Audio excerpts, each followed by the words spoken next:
तुलसी विवाह पूरे विधि विधान से किया जाता है।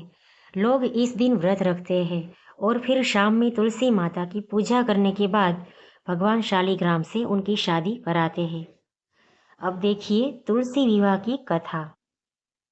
तो तुलसी विवाह की पौराणिक कथा की बात करें तो पौराणिक कथा के अनुसार एक बार भगवान शिव ने अपने तेज को समुद्र में फेंक दिया था, जिससे एक महातेजस्वी बालक का जन्म हुआ।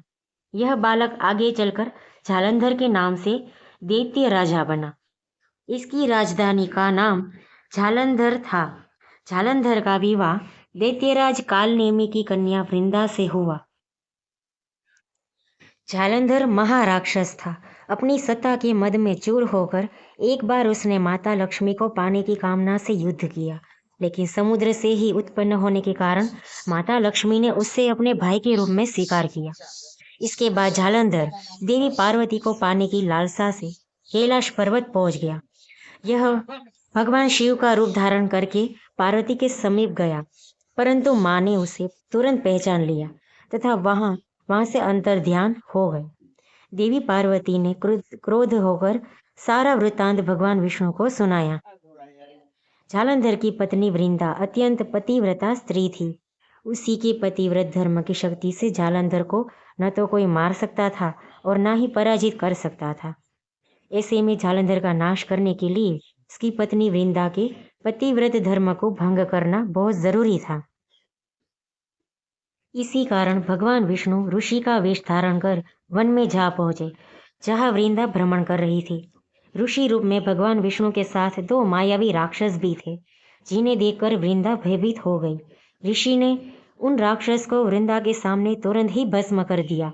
उनकी शक्ति देखकर वृंदा ने कैलाश पर्वत पर महादेव के साथ युद्ध कर रहे अपने पति के बारे में पूछा।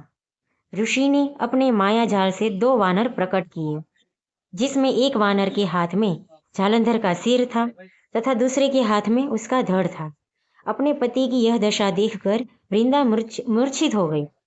होश में आने पर उन्होंने ऋषि से अपने पति को जीवित करने की विनती की। भगवान ने अपनी माया से जालंधर को जीवित कर दिया और स्वयं भी वह उसी शरीर में प्रवेश कर गए। वृंदा को इस छल का तनिक भी आभास न हुआ। जालंधर बने भगवान से वृंदा पतिव्रता का व्यवहार करने लगी, जिससे वृंदा का सतीत्व भंग हो गया।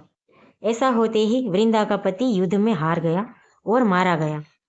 जब इस सारी लीला का वृंदा को पता चला तो उसने क्रुद्ध होकर भगवान विष्णु को हृदयहीन शिला होने का श्राप दे दिया। भगवान विष्णु ने भी अपने भक्त के श्राप को स्वीकार किया और वह शालिग्राम पत्थर बन गए। लेकिन सृष्टि के पालनकर्ता के पत्थर बन जाने से ब्रह्मांड में असंतुलन की स्थिति हो गई। यह देख सभी देवी देवताओं ने वृंदा से प्रार्थना की वह भगवान को श्राप मुक्त कर दे, नहीं तो सृष्टि का संचालन कौन करेगा।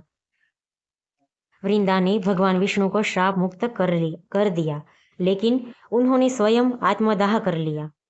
जहां वृंदा भस्म हुई वहां पर एक तुलसी का पौधा उगा।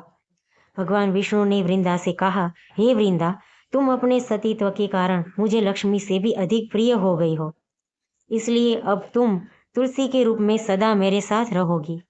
इतना ही नहीं, हर साल कार्तिक महीने के देव उठावनी एकादशी पर जो मनुष्य मेरे शालिग्राम रूप के साथ तुलसी का विवाह करेगा, उसे विपुल यश प्राप्त होगा।